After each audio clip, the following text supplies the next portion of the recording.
Ngayong araw guys, meron na naman nga pala naghamon na 5v5 na basketball. At eto nga guys yung mga naging usapan namin. Sabi niya, idol, ako po yung nag-chat sa page nyo. Dayo kayo dito sa Zone 2 Socorro. Kaya ayun guys, dali-dali nang namin silang pinuntahan at mukhang mababait rin naman sila. At mukhang mapapalaban tayo guys dito ngayong araw. Sa mga gusto nga pala kami makalaban dyan, mag-comment lang kayo dito sa video to at pipili kami kung saan naman kami next na dayo. Dito nga guys, sa unang posesyon ng bola ay sa amin kaagad at hindi ko napansin. Lumipad pala agad yung tropa nating si Wensi dito. Kaso nga lang hindi shumot. Pero siya pa rin guys ang nakakuha ng bola at nung balak niyang i-fake yung tira, nabuta siya pero medyo naglambing siya gan guys at kinaldag niya yung kalaban at ayun, naipasok niya na maayos dyan yung bola. Maya-maya lang guys, lumipad na rin itong tropa nating si Romel. Naiingit daw siya doon sa tropa nating si Bato. At noong susubukan ko naman guys sumalaksak dito, sabay bigay kay Romel sa gilid. Kaso nga lang guys, napakalaki nun at talagang butata siya. Medyo maluog nga guys yung depensa dito ng kalaban sa taas kaya titira tayo dito ng long 3. Napakaganda nga sana guys ng teamwork o pasahan namin dito magtutropa. Kaso nga lang guys, habang nililito ko yung kalaban ay binigay ko dito kay Wensi sa gitna at luog na luog si Romel dito sa ilalim, hindi nga lang pumasok. Sinubukan ko naman guys umatake dito, tamang slow step lang ako dyan, sabay angat at ayun, hindi nila naabot yung bola at naipasok natin. Dito naman guys sa play na to, sinusubukan ko nga palang i-bait dito yung 2 point guard para lumuag dun sa gitna at nung nakita kong luog na guys ay binigay ko agad sa tropa nating si Bato, sabay napakagandang bigay niya kay Romel sa ilalim. Buti na lang guys, may mga shooter din kaming kakampi dito katulad ditong nito Ping dito sa perimeter shot. Pag medyo masikip guys sa ilalim ay talagang maaasahan mo silang tumira dito sa perimeter. Noong nakakita naman guys ako ng pagkakataon para sa isang pass break ay agad ko na rin sinut dyan yung bola at binali ko pa ngayon guys at buti na lang pumasok kahit medyo nilagyan pa natin ng style. Kaso nga lang guys, bumawi agad dito yung kalaban namin. Sunod-sunod nga pala guys yung ginawa nilang score dito at napaka-shooter din nila guys. Halos hindi nga guys tumama sa rin yung mga tira nila. Bukod nga pala guys sa mga shooter din yung kalaban natin ay magaling rin nga pala guys silang pumasa. Dito nga guys ay 4 na tao yung nagpalipat-lipat ng bola.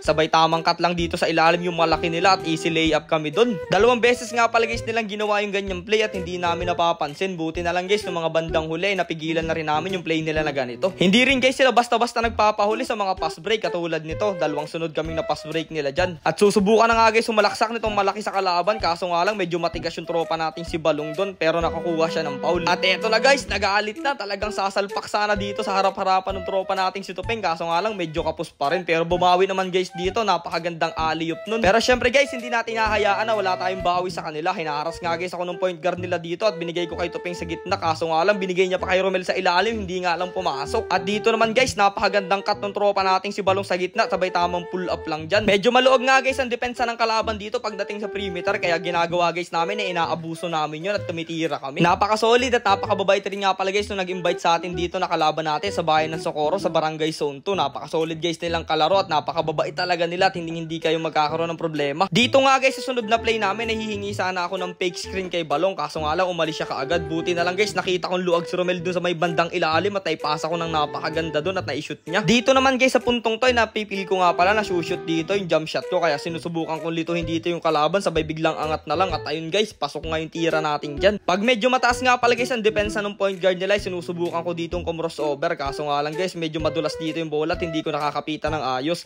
At ayan guys, biglang ibibigay ko nga pala yung kay Tuping sa gitna at binigay niya kay Bato sa ilalim, kaso lang hindi tinira ng tropa naming si Balong, medyo natakot siyang mabuta. Pero hindi pa rin guys ako sumuko at inulit ko yung play na yun. Pagkabigay ko dito kay Wensi, binigay niya ulit kay Balong at this time guys naipasok na niya. Ayun o, English yun ah. So bali nga guys, ang ginagawa nga pala namin vlog ngayon ng mga kaibigan ko ay dumadayo kami, pero minsan guys ay nanguhuli pa rin kami ng mga alimango at mga isda. Syempre guys, namimiss din naman namin pumudrip, hindi yung puro laro lang, talagang masarap pumudrip eh. Baka kasi guys namimiss na rin kami ng mga alaga namin doon sa aming pala isdaan. Sinubukan nga pala guys pumasok ng tropa natin si Tupeng dito at ayan guys, grabe yung pektos niya sa bola, talagang kumagat pa rin dun sa board. Mataas na naman nga pala guys ang depensa dito ng point guard nila, kaya lumusot lang ako dito, sabay tamang layup lang sa gilid at buti na lang guys na ipasok natin. Sa play naman na to guys ay last na nga pala kami, kaya humingi ako ng screen sa kakampi ko, kaso nga lang hindi pumasok yung tira ko at na-rebound di Balong, sabay bigay kay Tupeng dito sa side at dito nga pala guys nagtatapos yung laban. Nakadalawang laro nga pala guys kami dito, nanalo kami nung una at natalo kami nung pangalawa, so bari naging all one nga lang pala guys dito yung laban. Kaya maraming salamat ulit sa mga nakalaban namin dito. At eto na nga pala guys ang pinakaiintayin ng lahat ng mga tropa natin. Pagkatapos guys nung game namin, syempre tamang food trip kami dyan dahil medyo napagod kami.